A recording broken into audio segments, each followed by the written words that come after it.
me something, it might just take the pain away.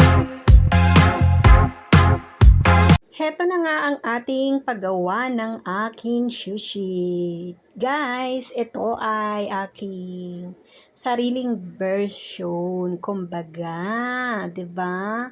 Kasi kanya-kanya naman tayo. Kami ng anak ko kumakain kami ng sushi pero ayaw namin ng mga hilaw na mga magmula sa isda at saka sa karne. Kaya ako ang gumagawa or bumibili kami pero yung talagang in-order namin ay talagang walang kumbaga walang crudo or hindi hilaw siya, yan. Kaya ako gumawa nito kasi namimiss na ng anak ko. So sabi niya gusto daw niyang kumain at tinatamad naman kaming lumabas. Kaya sabi ko sa anak ko, ako na lang ang gagawa. Subukan ko ulit gumawa kasi matagal na ako guys na hindi nakakagawa nito. So, eto na ang ating mga ingredientes. Siyempre yung gusto nyong ingredientes kagaya ng available dyan sa bahay nyo, sa refrigerator nyo, kagaya ng itlog, tuna, and then ham, 'di ba? So, yan lang mga basic ang ating gagawin. At syempre, nagluto na rin ako ng kanin at yung kanin kumuha tayo at inilagyan na natin ng vegetable oil. At syempre, niluto ko muna yung itlog at saka yung ham. 'Di ba? Yan ang ating mga ingredients ngayon. And then, syempre, lalagyan din natin siya ng mayonnaise. Depende kung anong gusto nyo, ha? Ito lang ay pinapakita ko sa inyo kung paano ako mag-prepare ng napaka-puzzle, napakadali, napaka-ekonomiko na yung mga nandyan na lang sa inyo, 'di ba? Kagaya namin, kagaya ko, kapag hindi pa kayo nakapamalengke or nagmamadaling kumain yung anak nyo, eto na lang may kunting twist, kumbaga, 'di ba?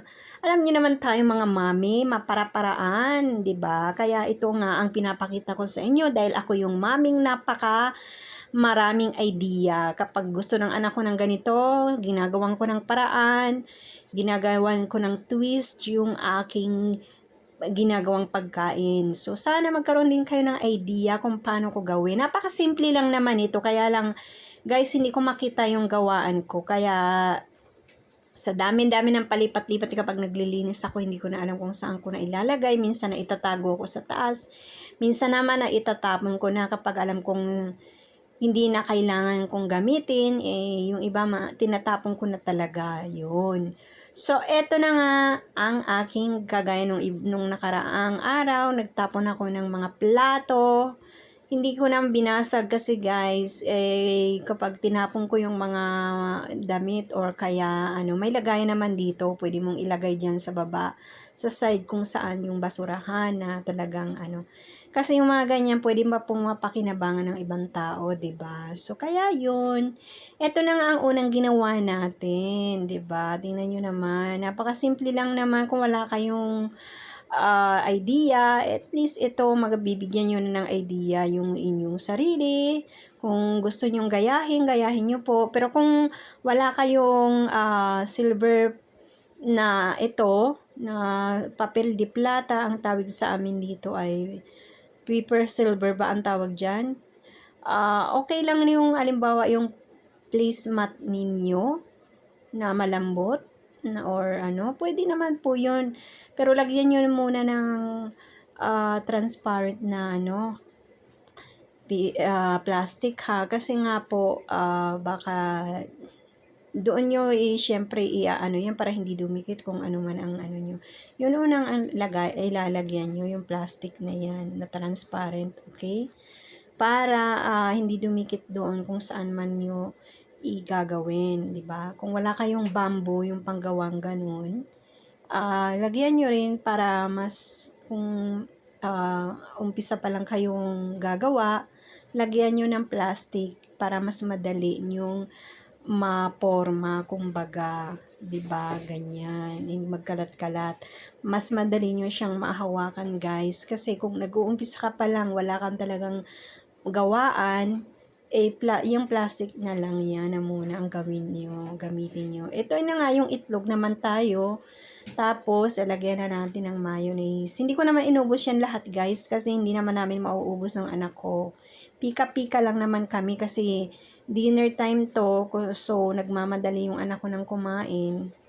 Kasi nga super duper late na nga kaming kumain dahil alam nyo na kapag bakasyon. Ito lang ang aming ginagawa dito sa bahay. Late na din kami kasi natutulog.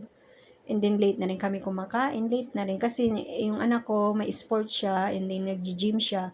Kaya late na rin po siya dumarating ng bahay. Okay? So, dito naman tayo sa tuna. Yan guys, ganyan ang gawin ninyo. Napakasimple lang, at least magkakaroon kayo ng ideya kung paano, 'di ba? Yun lang po yung mga first timer. Pwede nyo pong masubukan to, 'di ba? Hindi naman seriously na talagang maging professional tayo dito.